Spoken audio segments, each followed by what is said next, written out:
구약성경 잠언 25장 13절 말씀 우리 같이 받들어 읽겠습니다. 시작. 충성된 사자는 그를 보낸 이에게 마치 추수하는 날 얼음 냉수 같아서 능히 그 주인의 마음을 시원하게 하느니라.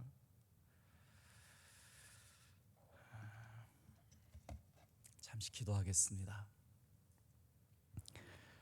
참 좋으신 아버지 하나님, 무더운 여름이 계속되고 열대야가 우리의 일상이 되어버린 이 시대에 하나님의 말씀의 은혜를 갈망하고 새로운 한 달을 기도로 시작하기를 결단하는 믿음의 종들이 이 새벽에 나왔습니다. 하나님, 오늘도 8월 한 달 동안 이 말씀 붙잡고 끝까지 승리하면서 기도의 자리로 나아갈 수 있는 귀한 종들 나들 수 있도록 은혜 허락하여 주시옵소서. 예수님의 이름으로 기도합니다. 오늘 잠언 25장 13절 말씀을 가지고 얼음 냉수같이 시원케 하는 사람이란 제목으로 아침에 말씀의 은혜를 나누려고 합니다. 영국의 역사가였던 피터 왓슨이라고 하는 사람이 책을 썼는데 무신론자의 시대라는 책을 썼거든요. 무슨 말이냐면 The Age of Nothing이라고, 우리가 살고 있는 지금의 시대는 무의 시대가 되었다는 거예요. 19세기에 니체라고 하는 사람이 썼던 신은 죽었다 이후로 신은 이제 아무것도 아니다, 신 없이 존재하고 살아갈 수 있는 방법을 현대 인류가 경험하고 있고 지금도 충분히 하나님이 없는 시대를 살아가고 있다는 사조가 유럽으로부터 전 세계에 퍼져나고 있다는 것이죠. 그래서 오늘을 사는 사람들에게는 신이 필요 없는 것이 상식이 되었고 오히려 하나님을 믿는다라고 하는 것이 특별한 것이 되어버렸다는 이야기입니다. 제가 The Age of Nothing이라고 하는 걸 어떻게 해석하면 더 실제적일 수 있을까 그랬더니 무의 세계예요. 하나님도 존재하지 않고 하나님도 아무것도 아닌 시대. 그런데 이 새벽에 여러분 새로운 한 달이 시작되었다고 여러분들은 기도하고 말씀을 사모하여 주님의 전에 나왔습니다. 이런 시대를 살아가고 있는 우리들에게 우리가 믿는 하나님은 과연 어떤 의미가 있는 걸까요? 교회는 성장이 멈추고 젊은이들은 교회를 떠나는 것이 당연한 것처럼 여겨지고 있습니다. 이런 세속적인 흐름은 마치 초대교회를 연상하게 되는데요, 초대교회가 예수님의 이름을 전하기 위해서 끊임없이 기도해야 했고 복음을 전하는 것에 생명을 걸어야 했던 것처럼 각 나라에서 복음을 전하는 선교사님과 또 예수의 생명과 예수의 사랑을 전하는 것들이 이제 본질적인 것 가운데 하나님 그리고 예수님, 성령님의 이름의 능력을 전하는 것이 얼마나 생명을 걸어야 하는 것인가를 보여주는 시대가 되었기에 오늘 사랑하는 성도 여러분, 예수님의 이름의 능력, 예수님의 이름의 권세가 실제가 되는 사람들, 그리고 그것이 믿음이 남의 것이 아니고 나의 것이 된 사람들만 예수 믿는 사람들로 살아가게 되었다면 지금이야말로 예수를 진짜 믿는 사람들의 삶의 모습이 드러나는 때가 되었다는 것이죠. 오늘 우리는 예수님의 생명이 능력이라고 믿고 살아가고 하나님 없이는 살 수 없는 사람들이라고 고백하며 살잖아요. 그런데 세상은 점점 이렇게 바뀌어져 가고 있습니다. 그런 가운데 오늘 그럼에도 불구하고 하나님이 최고입니다, 그럼에도 불구하고 예수님이 나의 사랑이십니다 라고 고백하는, 다 같이 한번 따라해 볼까요? 얼음 냉수같이 주님의 마음을 시원하게 하는 사람. 사랑하는 성도님들 다 되시기를 주님의 이름으로 축복합니다. 가만히 있어도 땀을 내리는 무더운 여름, 정말 밤에조차도 열기가 기온이 내려가지 않는데요, 밤에 최저 기온이 25도씨를 아래로 내려가지 않는 걸 열대야라고 그러는데 그나마 어젯밤에는 좀 선선했어요. 지금 열대야가 지속되고 있죠. 또 태풍도 올라온다 그러고 지금 유럽은 불바다가 되어가지고 연일 미국이나 유럽조차가 40도씩 이렇게 45도씩 불볕더위를 이루고 있대요. 그래서 요즘에요 인터넷에 더위를 이기는 방법들이 아주 굉장히 많이 나오고 있거든요. 한번 들어보세요. 차가운 물로 샤워를 한 다음 선풍기를 쐬라. 에어컨이 있는데 에어컨을 틀고 살아라. 얼린 바나나나 시원한 과일을 먹어라. 은행이나 백화점이나 마트에 가서 시간을 많이 보내라. 여러분들 왜 아침마다 벌써 화나신 것 같아요? 벌써 몰라서 그래요 뭐 그러신 거예요? 조금 독특한 방법이 있더라고요. 티셔츠나 반바지에다 분무기를 이용해 가지고 물을 조금 과하게 뿌린 다음 냉장고에 넣어 가지고요 입어보래요. 그렇게 시원할 수가 없대요. 그런데 얇은 옷 얼리면요 부서진대요. 조심하셔야 돼요. 오늘 말씀을 묵상하다 보면 마치 하나님께서는 이 여름날에 시원한 냉수를 마시는 그 마음을 알고 말씀하시는 것 같아요. 또 한번 따라해 볼게요. 얼음 냉수 같이 시원케 하는 사람. 놀랍게도 성경의 말씀에는 여름날에 얼음 냉수와 같이 시원하게 하는 사람에 대해서 말씀하고 있어요. 본문에 보면 추수하는 날에 얼음 냉수 같은 사람, 그 사람은 어떤 사람이랄까요? 자, 오늘 본문 말씀을 우리 같이 한번 천천히 같이 읽어보겠어요. 13절입니다. 시작. 충성된 자는 그를 보낸 이에게 마치 추수하는 날에 얼음 냉수 같아서 능히 그 주인의 마음을 시원하게 하느니라. 주님께서 보시고 나서 추수하는 날에 얼음 냉수같이 시원하게 그 주인의 마음을 시원케 하는 사람은 어떤 사람이라고 표현하고 있느냐? 놀랍게도 충성된 사람이라고 말씀하고 있어요. 그렇다면 본문에서 말씀하고 있는 충성된 사람이 어떻게 했길래 주인의 마음을 시원하게 했을까요? 본문이 말하는 충성된 사람은 그의 관계에 있어서도 확고하여 변하지 않는 사람입니다. 무슨 일이 있어도 그 사람은 믿을 만한 사람인 거죠. 그래서 그 사람께 부탁한 거예요. 충성된 사람에게 부탁하라. 일에 있어서도 확신합니다. 관계에 있어서도 확신합니다. 그 일을 결코 반드시 해내고 말 것이기 때문에 그렇죠. 그런데 오늘 말씀해 보면 주인이라고 하는 사람이 등장을 하고 보내심을 받은 사람이 등장을 합니다. 바로 주인이라고 하는 사람이 사자를 보낸 것이고 그를 보낸 사람이 주인인데 보내심을 받은 사람이 보낸 사람을 기쁘시게 했단 말인 것이죠. 이 말씀을 묵상하다 보면 오늘을 살아가고 있는 우리들에게 우리는 이 땅에 보냄을 받은 사람들입니다. 우리를 이 땅에 보내신 분이 누굴까요? 바로 하나님이신 것이죠. 삶의 자리에서 세상을 향하여 오늘을 살아가고 있는 삶의 모습 가운데 하나님께서는 우리에게 충성을 요구하고 계시는 것이죠. 어떻게 하면 우리의 삶의 고백을 가지고 하나님을 기쁘시게 할 수 있는 사람이 될 수 있을까? 가정에서, 직장에서, 우리의 삶의 일터에서 말입니다. 말씀을 묵상하면서 이런 생각을 해봤어요. 세상의 모든 것은 다 하나님의 것이다. 땅도, 돈도, 생명도. 내가 살고 있는 이 세상의 모든 것이 하나님의 것이라고 인정하고 사니까요, 대한민국 사람들이 너무나도 좋아하는 아파트 말이에요. 대한민국 사람들이 목숨 걸고 사야 된다라고 하는 땅 말입니다. 그것도 다 알고 보면 하나님 겁니다.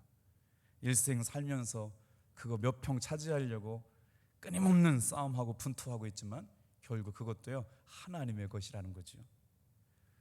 어떻게 하면 하나님이 기뻐하시는 삶을 살아가는 충성된 사람일까? 복음의 야성을 회복하고 다시 예수님의 이름을 외치는 사람들 아닐까요? 그리고 정말 중요한 것은 영혼을 구원하시는 하나님에 대한 믿음을 가지고 살아가는 사람들이라고 하는 것이 오늘 이 아침에 나누고 싶은 말씀입니다. 내가 태어날 때 가지고 태어난 건 아무것도 없었습니다. 나에게 주신 생명도 내가 지금 오늘 살아가고 있는 삶의 자리도 다 누가 주셨느냐? 하나님이 주신 것이라고 하는 거죠. 예수님의 이름을 믿음으로 말미암아 구원을 받고 영원한 생명을 누리게 된 것, 이것이 오늘을 살아가고 있는 하나님의 자녀들에게 주신 최고의 가치라고 하는 것이죠. 생명 주신 하나님께 충성된 믿음을 보이며 살아가는 사람들은 과연 어떤 사람일까를 묵상하면서 오늘 아침에 이렇게 고백하고 살아가는 분이 한 분 계시더라고요. 분당 샘병원 여러분 아시죠? 대한민국의 신앙을 가진 의사들이 가서 정말 아름답게 병원을 이루어가고 있는 곳이 있는데 호스피스 병동도 유명하잖아요. 그런데 이 상택 박사라는 분이 분당에 있는 샘병원의 설립자인데 저분이 나이가 83살이 되었대요. 최근에 전 국민 앞에서 신앙 고백을 했는데 83살이 되어서 하나님 앞에 깨달은 것이 있다는 거예요. 우리가 가지고 있는 것은 아무것도 없다. 그리고 세상의 모든 것은 하나님께서 주신 것이고 우리가 이 땅에 살아가면서 추구해야 할 가장 귀한 가치는 바로 뭐냐? 영원한 생명을 주시는 예수 그리스도를 믿음으로 말미암아 구원을 얻게 되는 구원의 진리밖에는 없다. 병원장으로 사셨으니까 부는 누리고 사셨을 것 같아요. 그런데 그럼에도 불구하고 가장 중요한 것이 오늘 살아가고 있는 성도들에게 가장 중요한 것이 바로 뭐냐? 자신의 영혼을 구원하는 구원의 문제 앞에 이제 성도들의 일생을 두고 추구해야 할 일이 바로 자신의 영혼의 구원의 문제라고 하는 것이죠. 오늘 여러분 어떻습니까? 우리가 살아가고 있는 삶에 하나님께서 주시는 하나님의 마음을 시원하게 하는 얼음 냉수 같은 믿음의 고백을 가지고 살아가는 사람들에게 바로 주님은 이런 마음을 원하고 계신 것은 아닐까? 우리 한번 데살로니가 4장 말씀을 같이 한번 나눠볼게요. 데살로니가 4장 16절 같이 읽겠습니다. 시작. 주께서 호령과 천사장의 소리와 하나님의 나팔 소리로 천하 하늘로부터 강림하시리니 그리스도 안에서 죽은 자들이 먼저 일어나고 그 후에 우리 살아남은 자들도 그들과 함께 구름 속으로 끌어올려 공중에서 주를 영접하게 하시리니 그리하여 우리가 항상 주와 함께 있으리라. 그러므로 이러한 말로 서로 위로하라. 이 새벽에 하나님께서 저와 여러분들에게 서로 위로할 말씀을 뭐라고 말씀하시느냐? 마지막 날이 되면 주님께서 천사장의 나팔 소리와 함께 하나님께서 친히 하늘로부터 강림하시게 되는데 다 같이 한번 따라해 볼까요? 그리스도 안에서 죽은 자들이 먼저 일어나고, 예수님 안에서 죽은 자들이 먼저 일어난다는 거죠. 그리고 그 후에 살아남은 우리도 구름 속으로 끌어올려가며 공중에서 주를 영접하게 하시리니 그리하여 우리가 다 같이 한번 따라해 볼까요? 항상 주와 함께 있으리라. 이러한 말로 서로 위로하라. 이 땅에서의 삶이 영원한 삶이 아니라 우리의 삶은 예수 그리스도 안에서 죽음이 있고 예수 그리스도 안에서 부활하심을 경험한 사람들이 어떻게 해요? 항상 주님과 함께 있게 하시려고 죽음 이후에 천국의 삶, 영생을 허락해 놓으셨다라고 하는 겁니다. 이 땅에서의 삶이 어떠하든지 간에 우리는 아침 안개와 같은 잠시 왔다가 없어져 버리는 이 땅에 소망 두고 살아가는 것이 아니라 영원한 소망을 두고 천국에 대한 그리고 영원한 생명에 대한 소망을 두고 오늘 하루하루를 살아가는 일에 여러분 귀한 위로를 받고 살아갈 수 있게 되기를 축복합니다. 내가 가지고 있는 것은 애초부터 하나도 없다는 말씀 동의하시죠? 생명도 내가 살고 있는 삶의 자리도 결국 누가 주셨느냐? 하나님이 주셨다라고 하는 거예요. 어떻게 주셨대요?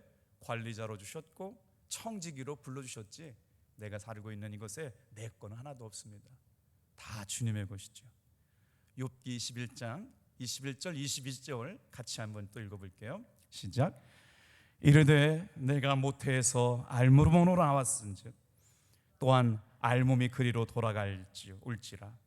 주시니도 여호와시요 거두시니도 여호와시오니 여호와의 이름을 이름이 찬송을 받을지니 이다 하고 이 모든 일에 욥이 죄를 범하지 아니하고 하나님을 향하여 원망하지 아니하시니라. 주시니도 하나님이시요 거두시니도 하나님이시다. 오늘 내가 살아가고 있는 삶의 모든 것이 하나님께서 주신 것을 고백했어요. 하나님 뭐라고 말씀하셨느냐? 이미 세상의 모든 것이 하나님 것이라고 말씀하셨어요. 그래서 오늘을 살아가고 있는 우리들에게는 하나님을 사랑하는 것, 하나님을 신뢰하는 것, 그리고 변치 않는 믿음을 가지고 하나님을 사랑하는 우리들에게 바로 얼음 냉수와 같은 시원한 믿음의 사람이 될 수 있다라고 하는 것이죠. 여러분, 주님께서 맡겨주신 일을 다른 사람들은 다 못한다고 해도 누군가 믿을 만한 그 사람은 해내는 사람이 충성된 사람인 것이죠. 저를 목회내 보내주셨던 서울의 김용주 감독님께서 이제 90이 넘으셨는데, 제가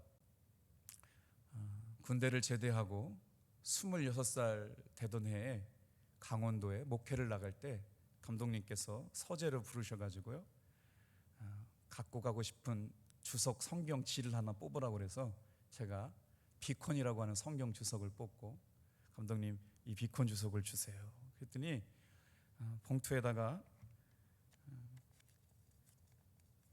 30만 원을 담아서, 벌써 30년 전 얘기네요, 기도를 해주시는데, 저는 그때까지 감독님이 너무 무서워가지고요, 교인들이 하도 많아가지고 제 이름도 잘 모르셨어요.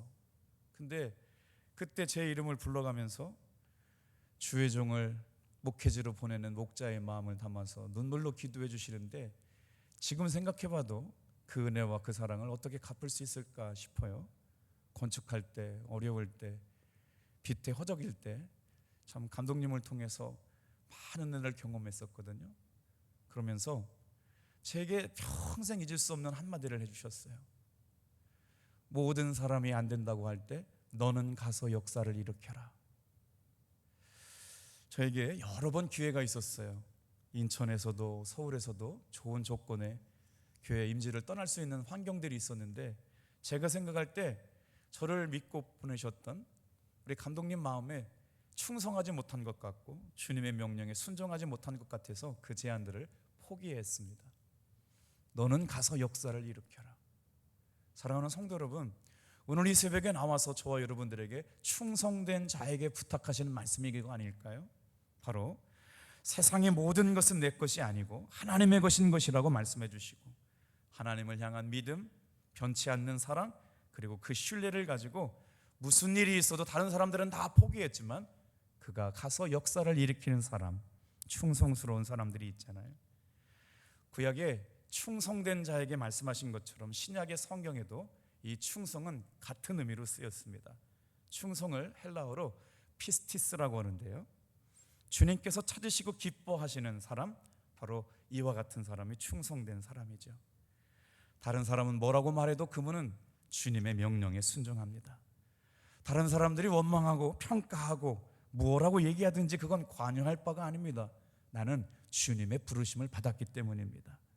남들이 알아두든지 알아주든지 않든지 간에 이거는 중요한 문제가 아닙니다. 나는 주님의 부르심을 받았기 때문입니다. 그저 말없이 주님께 충성을 다하는 사람, 자기에게 맡겨준 자리에서 최선을 다하는 사람, 그가 바로 주님이 찾으시는 사람인 거지요.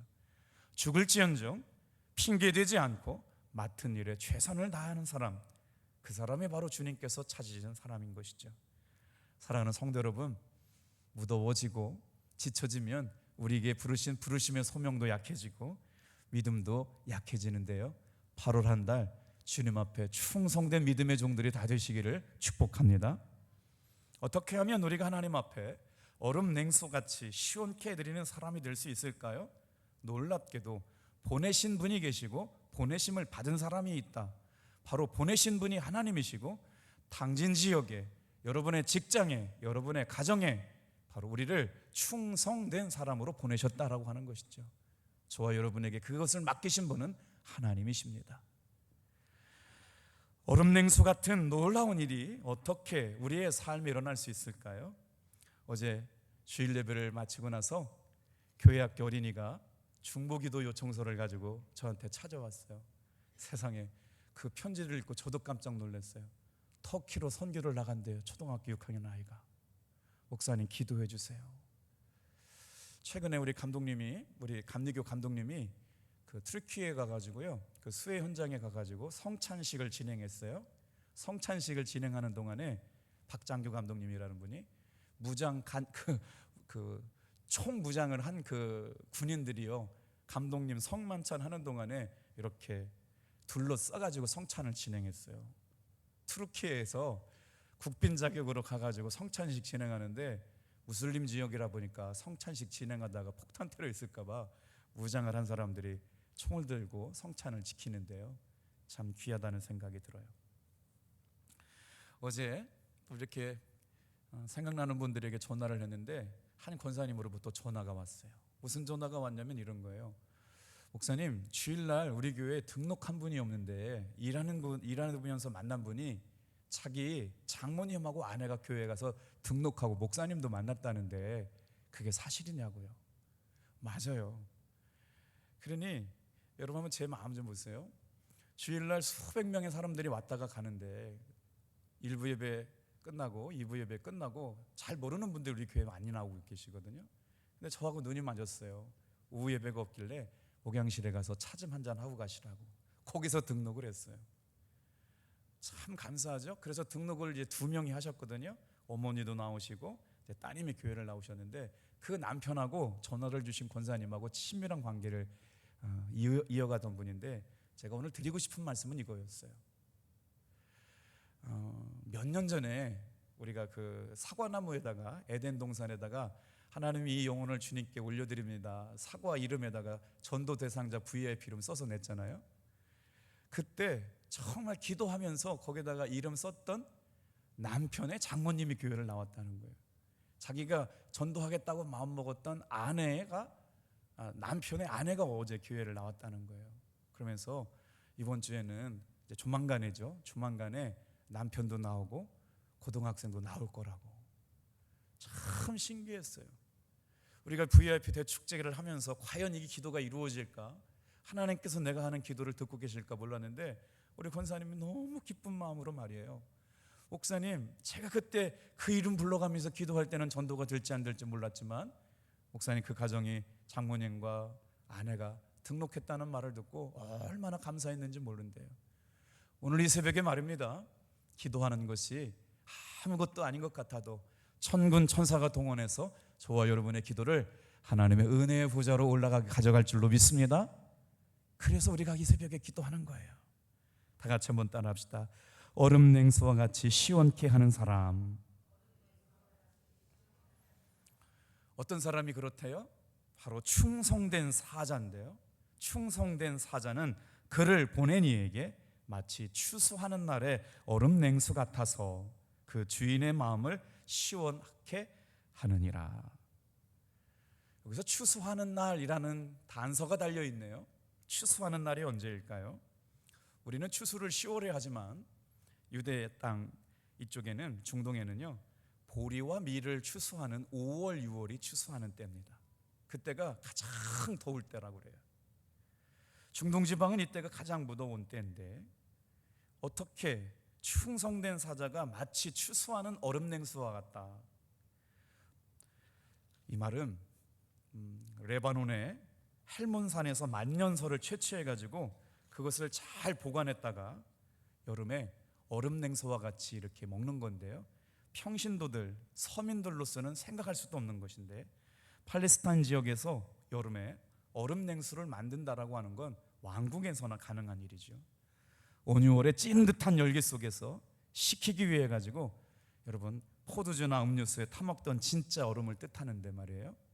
추수하는 날은 바로 그 밀이나 보리를 이렇게 추수할 때인데 제가 이 말씀을 묵상하다가 언제 우리가 이 기억을 갖고 있나 제 기억을 들어보니까요, 보리, 밀, 예전에 저는 시골에서 자라가지고 풍구라고 하는 걸 알거든요. 아마 잘 모르실 거예요. 아마 6.25를 지낸 사람들처럼 느껴지게 될 텐데 이거를 벼를 이렇게 막 돌리고 말리고 하다 보면 뭐라고 그러죠? 그 가시가 있잖아요. 온몸에 달라붙어요. 고개를 끄덕이시는 분들이 몇 분 계신데 이해하시는 것 같아요. 벼는 그런데 벼보다 더 그렇게 보리는요, 이렇게 가시가 몸에 달라붙어요. 그러니 추수하는 날에 온몸에 달라붙은 가시가 얼마나 일하는 사람을 피곤하게 만들고 힘들게 만들었을까요? 그때 먹는 얼음 냉수 말이에요. 표현이 잘 안 돼요. 제가 표현할 수가 없어가지고 이렇게 한번 맛봐야 될 것 같아요. 옛날에 부흥회 오신 목사님이요, 한참 부흥회 하시다가 아유 얼마나 맛있게 물을 드시는지 그 물 먹고 싶어가지고 목사가 되시오. 온몸은 땀이 범벅이지요. 그런데 거기에 그 가시 같은 것이 이렇게 온몸에 다 붙어 있어요. 그러니 그때 먹는 한 잔의 얼음 냉소 같은 시원한 물 말이에요. 하나님도 그 무더운 날 온몸이 거칠거칠할 때 먹는 시원한 마음을 알고 계신 것 같아요. 이때 충성된 사자는 그를 보낸 왕의 마음을 얼음처럼 시원하게 하는 사람이다. 자, 우리 한번 성경을 다른 구절 한번 찾아볼게요. 사도 바울은 충성된 사람, 시원하게 하는 사람을 이렇게 표현했네요.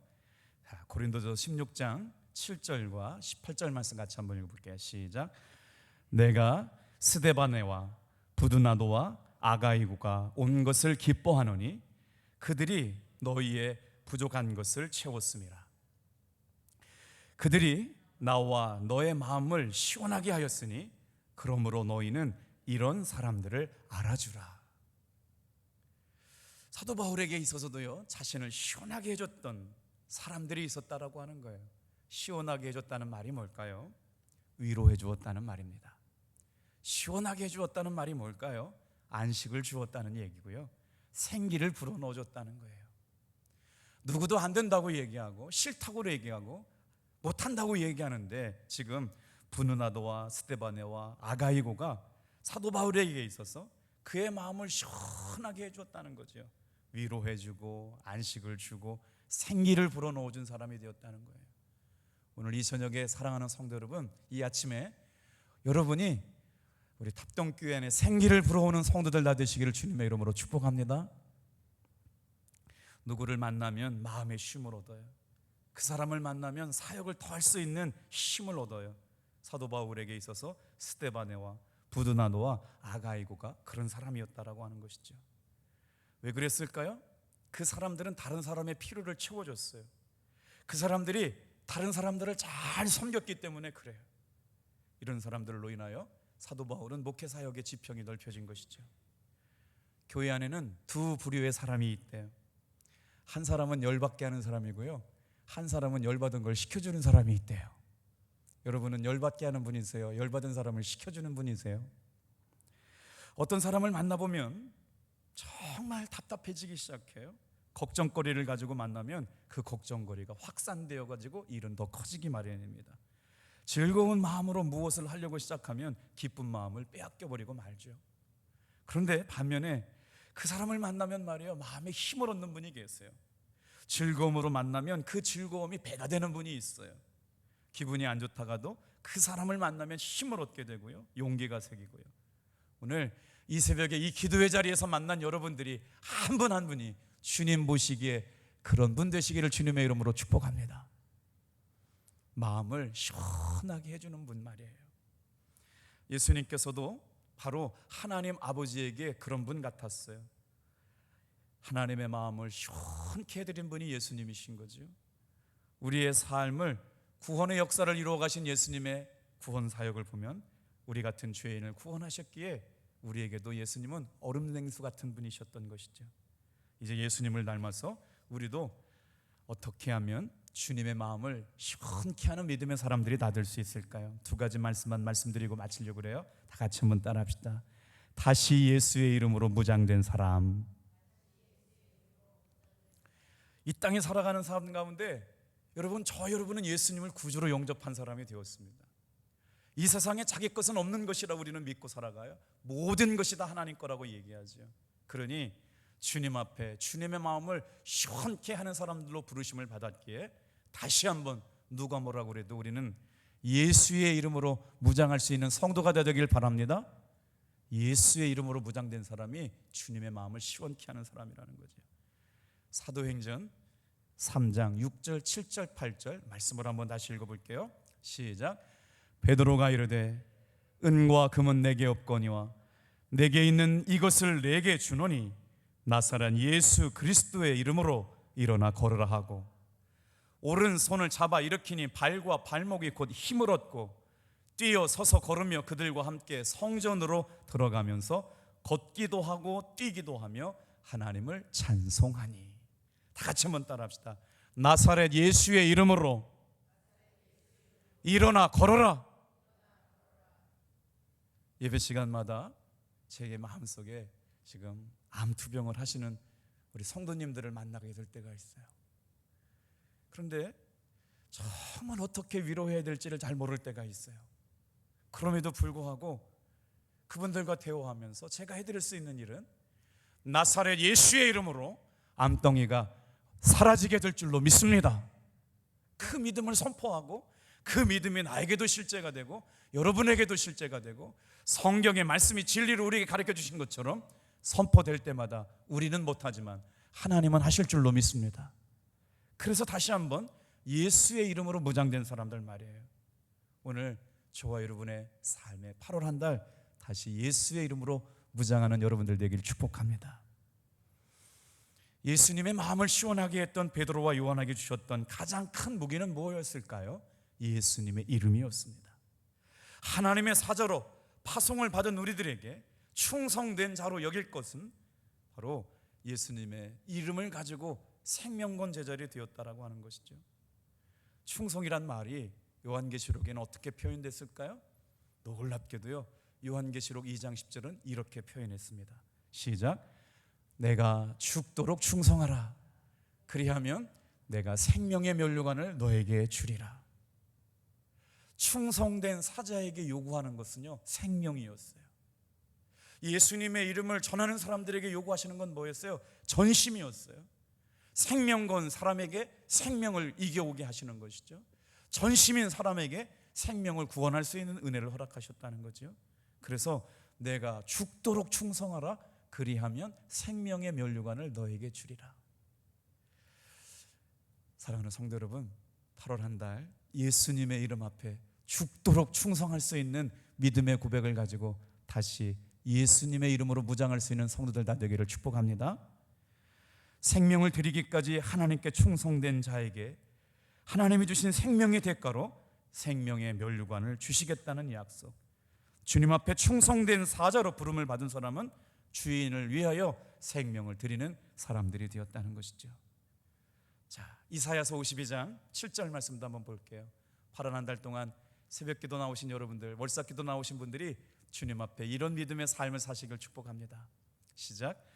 좋은 소식을 전하며 평화를 공포하며 복된 소식을 가져오며 구원을 공포하며 시온을 향하여 이르기를 내 하나님이 통치하신다.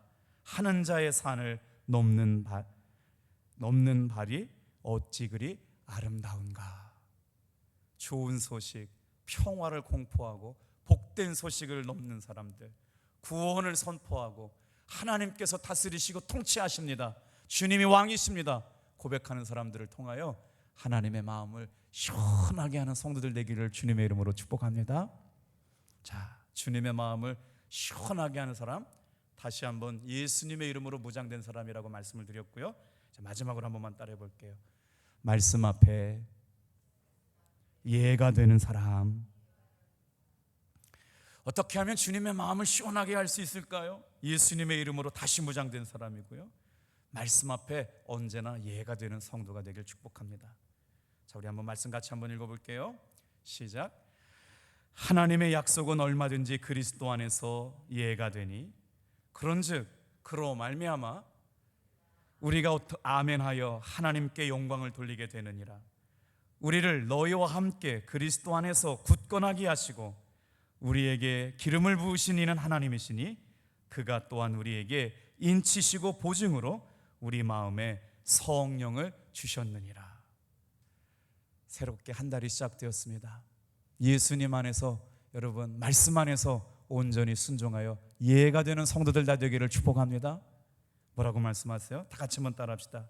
그리스도 안에서 얼마든지 예가 되는 사람, 우리가 아멘하여 하나님께 영광을 돌리는 사람. 8월 한 달 이 은혜로 살아가시기를 축복합니다. 이제 오늘 월삭기도가 시작되면 우리 교역자들이 여러분들한테 시편, 그 다음에 마가복음, 디도서, 빌레몬서 우리 기출문제 이제 프린트해서 드릴 거예요.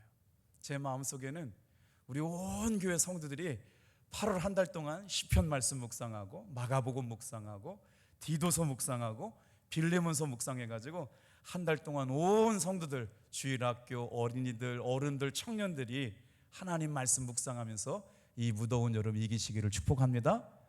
그리고 9월 첫째 주 첫 주일 저녁 예배 때 성경 공들변 할 거예요. 놀라운 은혜가 온전히 말씀 앞에 예만 되는 귀한 성도들의 삶이 다 되시기를 축복합니다. 기도하겠어요.